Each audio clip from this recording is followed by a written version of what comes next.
اور جس میں اس کے تقریباً سارا خاندان بیچ میں شہید ہو گیا۔ اس کا نام شہاب الدین ہے، اور وہ کہتا ہے کہ میں تو یہاں پر زمیندار ہوں، میرا تو کسی گروپ سے کوئی تعلق ہی نہیں ہے،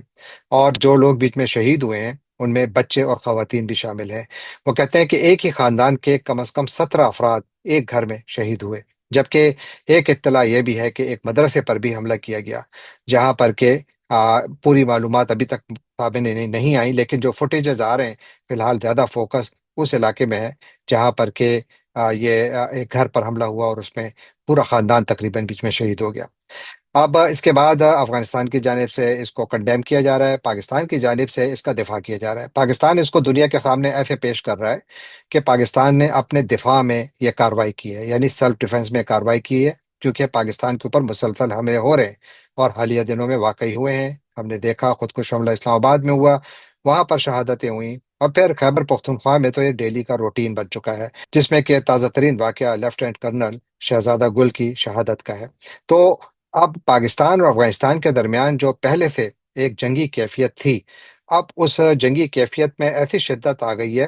کہ ہمیں یہ ایکسپیکٹ کرنا چاہیے کہ افغانستان ریٹیلیٹ کرے گا۔ اس سے پہلے بھی لاسٹ ایئر اکتوبر میں جب پاکستان اور افغانستان کے درمیان جھڑپیں ہوئی تھی، اس وقت بھی اطلاعات یہی تھیں کہ پاکستان نے افغانستان پر بمباری کی ہے، اور اس کے بعد پھر دونوں ملکوں کے درمیان جھڑپیں ہوئیں، اور ان جھڑپوں میں کچھ یعنی کافی لوگوں نے اپنی جانیں گنوائی، اور انہی جھڑپوں کے نتیجے میں یہاں تو یعنی بارڈر بند ہو گئی، تجارت بند ہو گئی، اور آج تک تعلق بہت زیادہ یعنی بدترین دور سے گزر رہا ہے۔ ثالثی کی کوششیں ہوئیں، قطر کی جانب سے ثالثی کی کوشش ہوئی، ترکی کی جانب سے ہوئی، قطر میں بھی اجلاس ہوئے،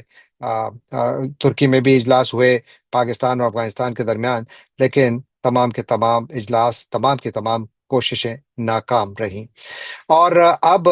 پھر آخر میں سعودی عرب نے بھی کوشش کی، جس کی ثالثی کی وجہ سے پاکستان کے 3 فوجی جو کہ افغان طالبان کی قید میں تھے وہ رہا ہوئے۔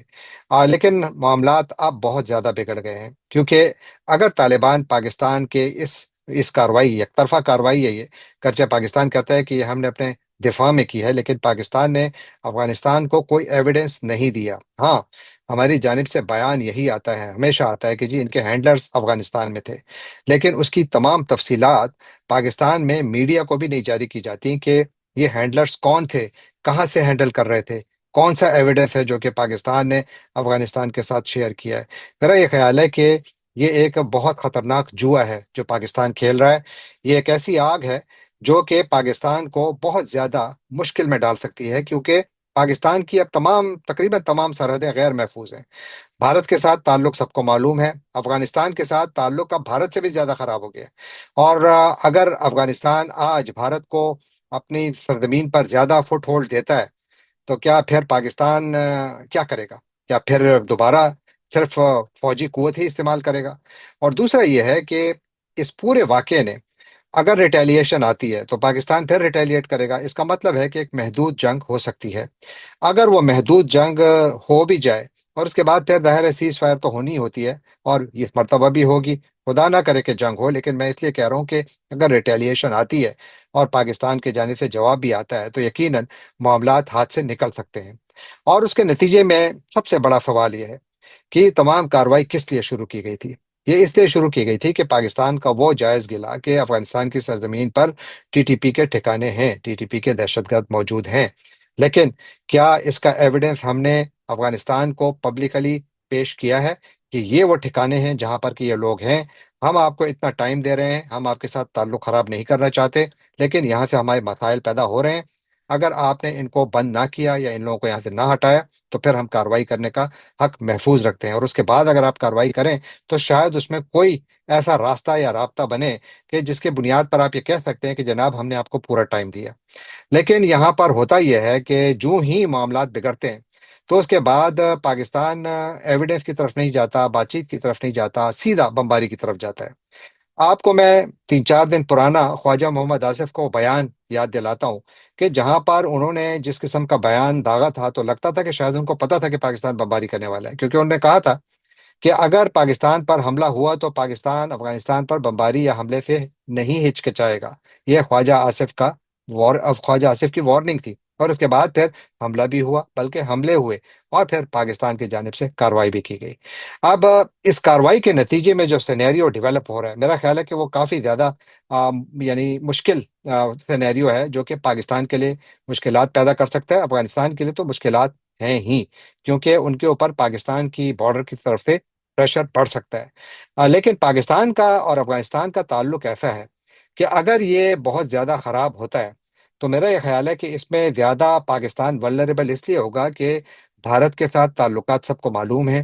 ایران کے ساتھ تعلقات بہتر ہیں، لیکن یہ کب تک بہتر رہیں گے بڑا سوال ہے، کیونکہ یاد رکھیے کہ افغانستان میں اس وقت پاکستان کا سب سے بڑا رائیول ایران ہی ہے، کیونکہ جتنا کاروبار اس وقت ہو رہا ہے وہ سارا کا سارا پاکستانی مارکیٹ ایران اور سینٹرل ایشین اسٹیٹ سے پکڑ لی ہے۔ پاکستان نے خود وہ مارکیٹ چھوڑی، یعنی آپ اس پہ ایران کو مورد الزام نہیں ٹھہرا سکتے، لیکن یہاں پر جو پورا سینیریو ڈیولپ ہو رہا ہے اس میں اعتماد ختم ہو چکا ہے، بات چیت پہلے سے ختم تھی، بارڈرز بند تھی، اب بارڈرز پہلے ٹینس تھیں، اب بارڈرز پر جو اسکرمشز یا جو ایک دوسرے کے ساتھ جھڑپیں ہیں یہ روزانہ کا معمول بن سکتا ہے۔ اب مجھے بتائیے کہ ان سرحدی علاقوں میں دونوں جانب کیا ترقی ممکن ہے؟ کیا وہاں پر تعلیم ممکن ہے؟ کیا وہاں پر عام لوگ زندگی بسر کرنے کے قابل ہوں گے؟ وہاں پر امن کیسے آئے گا؟ یعنی ہمیشہ کے لیے دنیا بھر میں دیکھا گیا ہے کہ مشکل ترین مسائل کا حل ہمیشہ بات چیت کے ذریعے ہی نکالا گیا ہے، لیکن پاکستان میں جو یہ ہارڈ اسٹیٹ بنی ہوئی ہے اس وقت،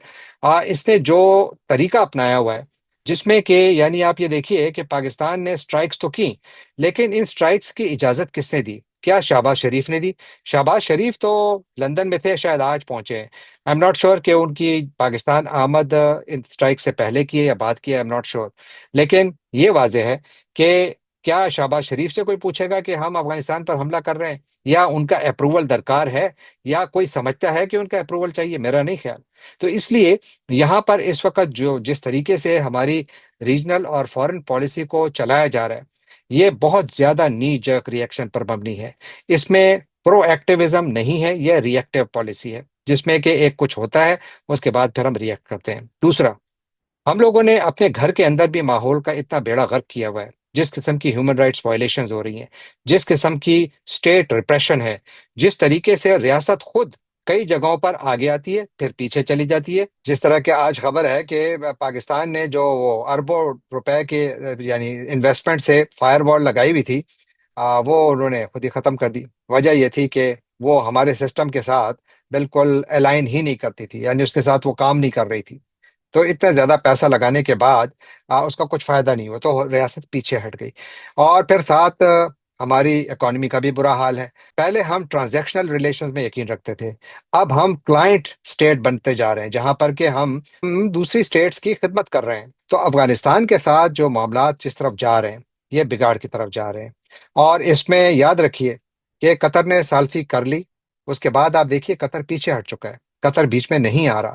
قطر ابھی دوبارہ آئے گا، میرا خیال ہے آئیں گے، سارے ممالک آئیں گے، لیکن کس حد تک آئیں گے؟ کیونکہ اس سے پہلے بھی خبریں یہ تھیں کہ پاکستان نے قطر پر الزام لگایا تھا کہ یہ افغان طالبان کے زیادہ قریب ہے، یہ جانبدار ہے، تو اس لیے وہاں پر معاملات بگڑے۔ پھر ترکی نے بھی ثالثی کی پیشکش کی، ثالثی بھی کی، پھر خبریں یہ آئیں کہ ترکی کے وزیر دفاع اور ان کے انٹیلیجنس چیف پاکستان کا دورہ کریں گے، آئے وہ نہیں آئے، اس کے بعد ترکی بھی پیچھے ہٹ گیا، پھر بیچ میں سعودی عرب کھودا، سعودی عرب کے ذریعے بھی بات چیت ہوئی، لیکن پھر وہ بھی ناکام ہو گئی، کیونکہ دونوں ملکوں کے درمیان ایک دوسرے پر بد اعتمادی اس حد تک بڑھ گئی ہے کہ اس کی وجہ سے تعلقات جو ہیں وہ تقریباً ڈیریل ہو چکے ہیں۔ اور پھر اس کے بعد جو ہماری ہارٹ اسٹیٹ نے ہر بات کا سولوشن جو ہے وہ ملیٹریلی پیدا کرنے کی کوشش کر رہے ہیں، اور اس میں ہر جگہ پہ ناکامی ہو رہی ہے، کیونکہ دیکھیے آپ ایکسٹرنل ایلیمنٹس میں آپ کی تمام باتیں جائز بھی مان لی جائیں، لیکن آخر ہر ایک چیز کا ایک پروسیس ہوتا ہے۔ پاکستان میں کیا کیبنٹ کمیٹی اور سیکیورٹی کا اجلاس ہوا؟ کیا وہیں پر کوئی بریفنگ دی گئی؟ کیا وہاں پر کسی اقدامات کی منظوری دی گئی؟ پاکستان کی تو ساری کابینہ ہی باہر بیٹھی ہوئی تھی، تو فیصلہ کس نے کیا؟ دوسرا، پاکستان میں بار بار انٹیلیجنس فیلیئرز ہو رہے ہیں، یہ جو بنو کا واقعہ ہوا ہے جہاں پر کہ لیفٹیننٹ کرنل شہید ہوئے، اور اس سے پہلے اسلام آباد میں دیکھیں وہاں پر شہادتیں ہوئی، ہر جگہ پہ سب کچھ، یعنی بلوچستان میں دیکھیں، بلوچستان میں تو پورے کے پورے شہروں پر بی ایل اے نے عارضی قبضے کر لیے تھے،